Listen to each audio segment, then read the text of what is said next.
ओम शांति। 7 जनवरी 2023 के बाबा के महावाक्य हैं। बाबा कहते, मीठे बच्चे, तुम्हें बाप द्वारा बाप की लीला अर्थात ड्रामा के आदि मध्य अंत का ज्ञान मिला है। तुम जानते हो अब यह नाटक पूरा होता है, हम घर जाते हैं। प्रश्न है, स्वयं को बाप के पास रजिस्टर कराना है तो उसके लिए कौन सा कायदा है? बाप के पास रजिस्टर होने के लिए बाप पर पूरा पूरा बलि चढ़ना पड़ता है। पहला क्या बात याद रखें, बाप पर पूरा पूरा बलि चढ़ना पड़ता। दूसरा, अपना सब कुछ भारत को स्वर्ग बनाने की सेवा में सफल करना होता। तीसरा, संपूर्ण निर्विकारी बनने का कसम उठाना पड़ता और फिर रहकर भी दिखाना होता। ऐसे बच्चों का नाम ऑल माइटी गवर्नमेंट के रजिस्टर में आ जाता है। उन्हें नशा रहता कि हम भारत को स्वर्ग व राजस्थान बना रहे हैं। हम भारत की सेवा के लिए बाप पर बलि चढ़ते हैं। फिर गीत बजा है, ओम नमः शिवाय, ओम शांति। जिसकी महिमा में यह गीत है वही बैठकर अपने रचना की महिमा सुनाते हैं, जिसको लीला भी कहा जाता है। लीला कहा जाता है नाटक को और महिमा होती है गुणवान की। तो उनकी महिमा सबसे न्यारी है। मनुष्य तो जानते नहीं, बच्चे जानते हैं कि उस परम पिता परमात्मा का ही इतना गायन है, जिसकी शिव जयंती भी अब नज़दीक है। शिव जयंती के लिए यह गीत भी अच्छा है। तुम बच्चे उसकी लीला को और उनकी महिमा को जानते हो। बरोबर यह लीला है। इसको ड्रामा भी कहा जाता है। बाप कहते हैं कि देवताओं से भी मेरी लीला न्यारी है। हर एक की अलग अलग लीला होती है।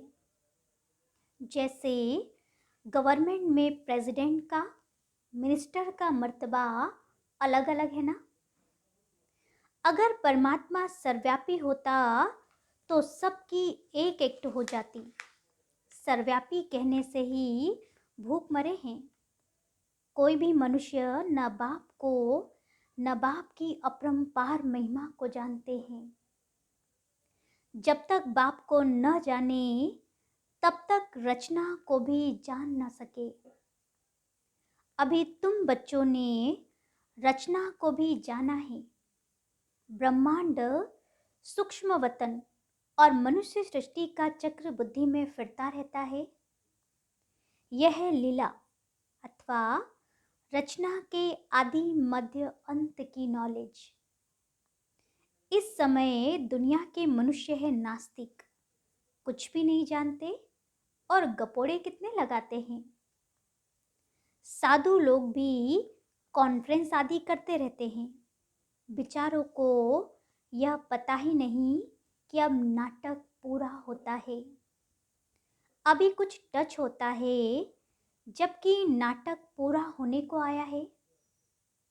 अभी सब कहते हैं राम राज्य चाहिए। कृष्ण के राज्य में ऐसे नहीं कहते थे कि नया भारत हो। अभी बहुत दुख है तो सभी आवाज करते हैं, हे प्रभु दुख से छुड़ाओ। कलयुग अंत में जरूर जास्ती दुख होगा। दिन प्रतिदिन दुख वृद्धि को पाता जाएगा। वह समझते हैं सभी अपना अपना राज्य करने लग पड़ेंगे, परंतु यह विनाश तो होना ही है, ये कोई भी नहीं जानते। तुम बच्चों को कितना खुशी में रहना चाहिए।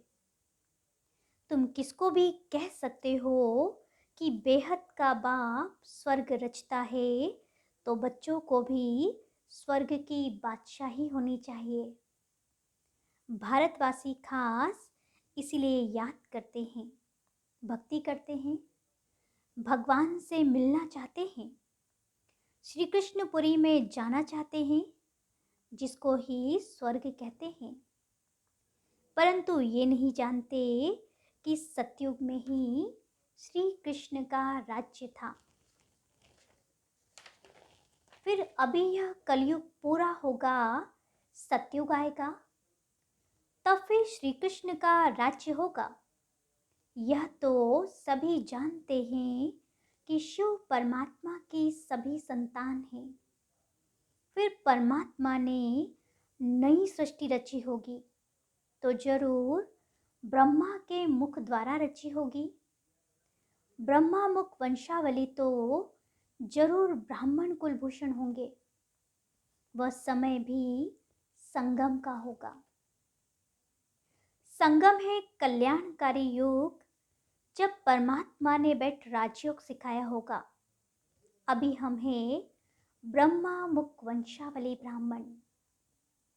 बाकी तुम कहेंगे हम कैसे माने कि ब्रह्मा के तन में परमात्मा आकर राजयोग सिखलाते हैं। तुम भी ब्रह्मा मुख वंशावली बन राजयोग सीखो, तो आपे ही तुमको भी अनुभव हो जाएगा। इसमें बनावट की व अंधश्रद्धा की कोई बात ही नहीं। अंधश्रद्धा तो सारी दुनिया में है। इसमें भी खास भारत में गुड़ियों की पूजा बहुत होती है। आइडल प्रस्थ भारत को ही कहा जाता है।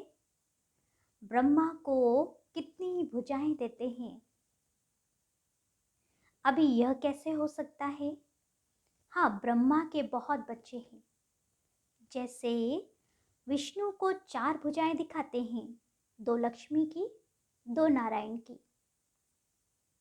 वैसे ब्रह्मा के भी इतने बच्चे होंगे, समझो 4 करोड़ बच्चे हों तो ब्रह्मा की 8 करोड़ भुजाएं हो जाए। परंतु ऐसे है नहीं, बाकी प्रजा तो जरूर होगी। यह भी ड्रामा में नूंद है। बाप आकर यह सब बातें समझाते हैं। वह तो समझ नहीं सकते कि आखिर क्या होना है। कितने प्लेन्स बनाते हैं, किस्म किस्म के प्लेन्स बनाते हैं।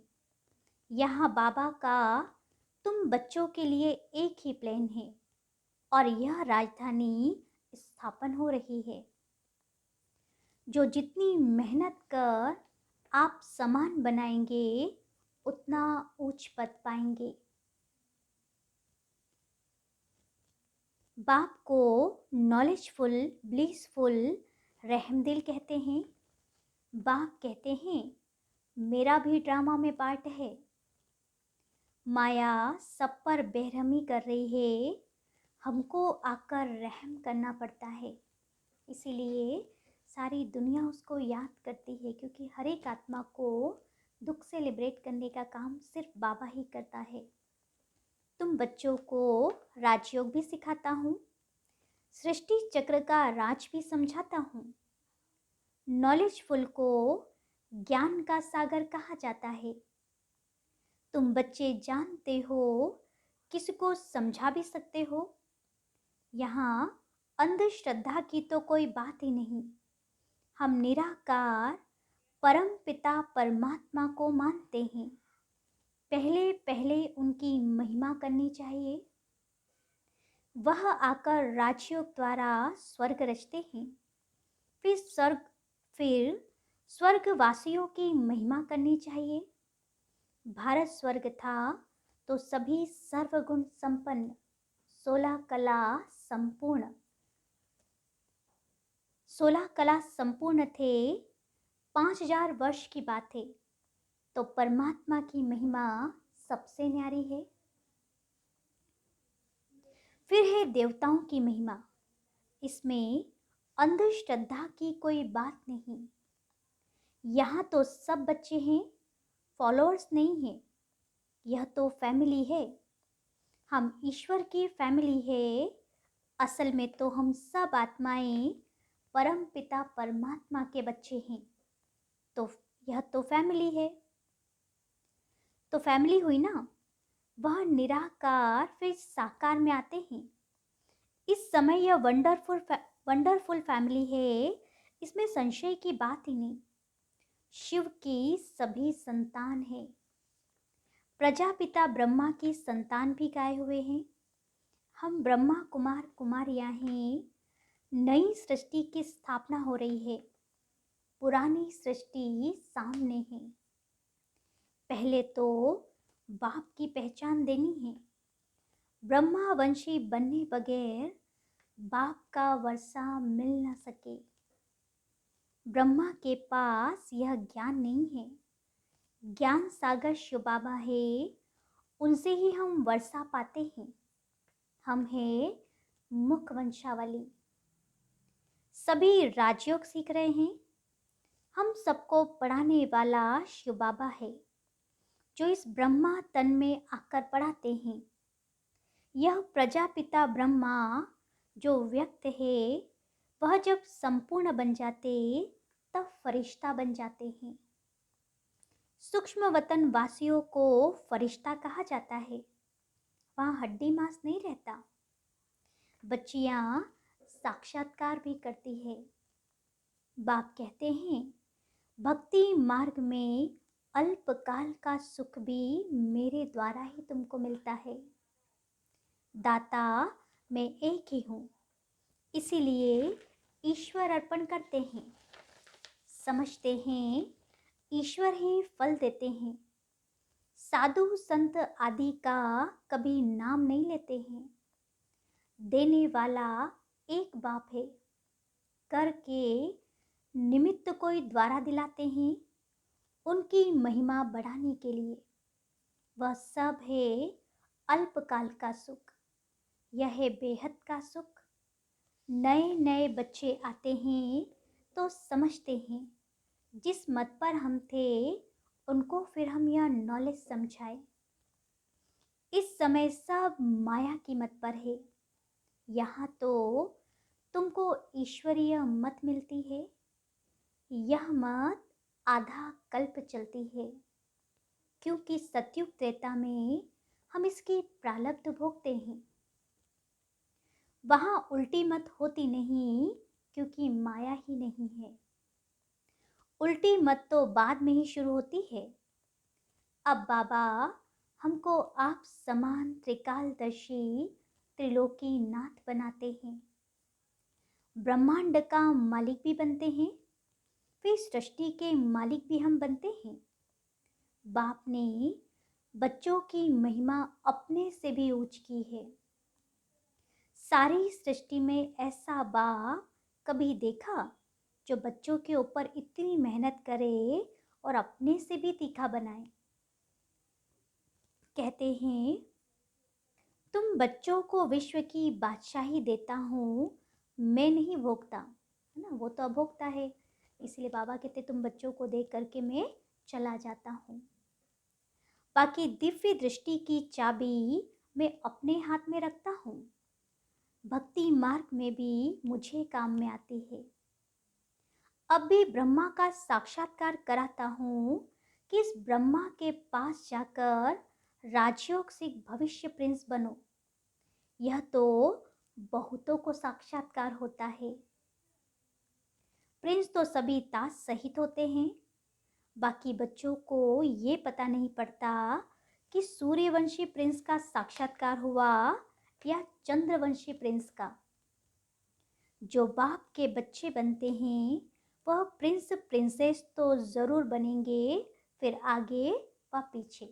बाबा ने कहा कभी तो बनेंगे, चाहे शुरुआत में बने या फिर बाद में बने। अच्छा पुरुषार्थ होगा तो सूर्यवंशी बनेगा, नहीं तो चंद्रवंशी बनेगा। तो सिर्फ प्रिंस को देख खुश नहीं होना है। ये सब पुरुषार्थ पर मदार रखते हैं। बाबा तो हर बात क्लियर कर समझाते हैं। इसमें अंधश्रद्धा की कोई बात नहीं। यह है ईश्वरीय फैमिली। इस हिसाब से तो वह भी ईश्वरीय संतान है, परंतु वह कलयुग में है, तुम संगम पर हो। किसके पास भी जाओ, बोलो हम शिववंशी ब्रह्मा मुख वंशावली ब्राह्मण ही स्वर्ग का वर्षा पा सकते हैं। किसी को अच्छी रीति समझाने की मेहनत करनी पड़ती है। 100 से 50 को समझाए तब उसमें से कोई एक निकले। जिसकी तकदीर में होगा वो कोटों में कोई निकलेगा। बाबा ने कहा 100-50 को समझाएंगे ना तो एक निकलेगा। आप सामान बनाने में टाइम लगता है, बाकी साहूकार का आवाज बड़ा होता है। मिनिस्टर के पास जाते हैं तो पहले वह पूछते हैं आपके पास कोई मिनिस्टर आता है। जब सुनाते हैं कि हाँ आते हैं तो कहेंगे अच्छा हम भी चलते हैं। बाप कहते हैं मैं बिल्कुल साधारण हूँ, तो साहूकार कोई बिल्ला ही आते हैं। आने ज़रूर हैं परंतु अंत में। क्योंकि बाबा कहते हट्टी तो एक ही है, यहाँ नहीं आएंगे तो फिर कहाँ जाएंगे। तो आने हैं लेकिन अंत में। तुम बच्चों को बहुत नशा रहना चाहिए, उन्हों को समझाना है। हम तो भारत की तन मन धन से सेवा करते हैं। तुम भारत की सेवा के लिए ही बलि चढ़े हो ना। ऐसा फिलैंथ्रोपिस्ट कोई होता नहीं, मतलब महादानी कोई होता नहीं। वह तो पैसे इकट्ठे कर मकान आदि बनाते रहते हैं। आखिर तो यह सब कुछ मिट्टी में मिल जाना है। तुमको तो सब कुछ बाबा पर बलि चढ़ाना है। भारत को स्वर्ग बनाने की सेवा में ही सब कुछ लगाना है। तो फिर वर्षा भी तुम ही पाते हो। तुमको नशा चढ़ा हुआ है। हम ऑल माइटी अथॉरिटी के बच्चे हैं। हम उनके पास रजिस्टर हो गए। बाबा पास रजिस्टर होने में बहुत मेहनत लगती है। जब संपूर्ण निर्विकारी पने का कसम उठावे और रहकर भी दिखावे, तब बाबा उसे रजिस्टर करते हैं।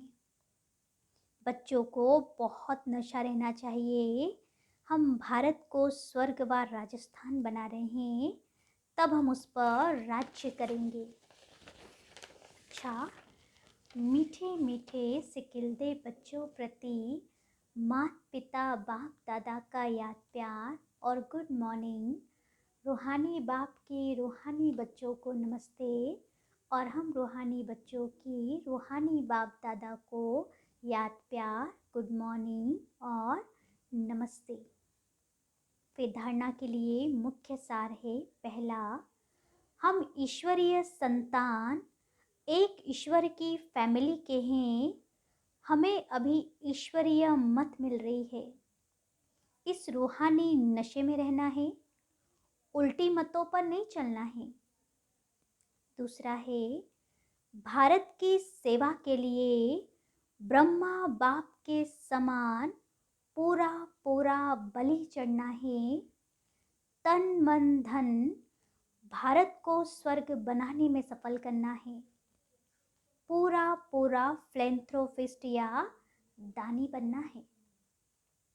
वरदान है, परमात्मा प्यार की छत्र छाया में सदा सेफ रहने वाले, दुखों की लहरों से मुक्त भव। जैसे कमल पुष्प कीचड़ पानी में होते भी न्यारा रहता है, और जितना न्यारा उतना सबका प्यारा है। ऐसे आप बच्चे दुख के सागर से न्यारे और बाप के प्यारे हो गए। यह परमात्मा प्यार छत्र छाया बन जाता है, और जिसके ऊपर परमात्मा छत्र छाया है उसका कोई क्या कर सकता है। इसलिए फ़क्र में रहो कि हम परमात्मा छत्र छाया में रहने वाले हैं। दुख की लहर हमें स्पर्श भी नहीं कर सकती। स्लोगन है, जो अपने श्रेष्ठ चरित्र द्वारा बाप दादा तथा ब्राह्मण कुल का नाम रोशन करते हैं, वही कुल दीपक हैं। अच्छा, ओम शांति। अव्यक्त इशारे की पॉइंट हम सुन रहे हैं। आज की पॉइंट है, एकांतवासी बनना अर्थात चारों ओर के वाइब्रेशन से परे चले जाना। कई ऐसे होते हैं जिन्हें एकांत पसंद नहीं आता। संगठन में रहना, हंसना, बोलना ज़्यादा पसंद आता, लेकिन यह हुआ बाहर मुक्ता में आना। अभी अपने को एकांतवासी बनाओ अर्थात सर्व आकर्षण के वाइब्रेशन से अंतर्मुख बनो। अब समय ऐसा आ रहा है जो यही अभ्यास काम में आएगा। अगर बाहर की आकर्षण के वशीभूत होने का अभ्यास होगा तो समय पर धोखा दे देगा। अभी बाबा ने इस तपस्या मास में हम बच्चों को विशेष होमवर्क दिया है, जिसमें हर रोज का एक स्वमान होता है और फिर सारा दिन उस स्वमान का हमें चिंतन भी करना है। आज का हमारा स्वमान है, मैं चैतन्य मूर्ति हूँ, और इसका चिंतन है, मुझ चैतन्य मूर्ति का कर्तव्य क्या है। इस स्थिति में रहने के लिए किस प्रकार की सेवा होती है। सारा दिन हमारा ये चिंतन चलना चाहिए कि चैतन्य मूर्ति का कर्तव्य क्या है। फिर योगाभ्यास करना है। सारा दिन में जब जब भी हमें समय मिले हम थोड़ी देर इस अभ्यास को ज़रूर करें। मैं चैतन्य मूर्ति आत्मा शरीर रूपी मंदिर में विराजमान हो सर्व की मनोकामनाएं पूर्ण कर रही हूँ। अनेक भक्त आत्माएं मेरे दर्शन से प्रसन्न हो रही है। भक्तों की लंबी लाइन सामने है। सारा दिन हमें इस प्रकार से इस सोमान का चिंतन भी करना है और योगाभ्यास भी करना है। अच्छा, ओम शांति।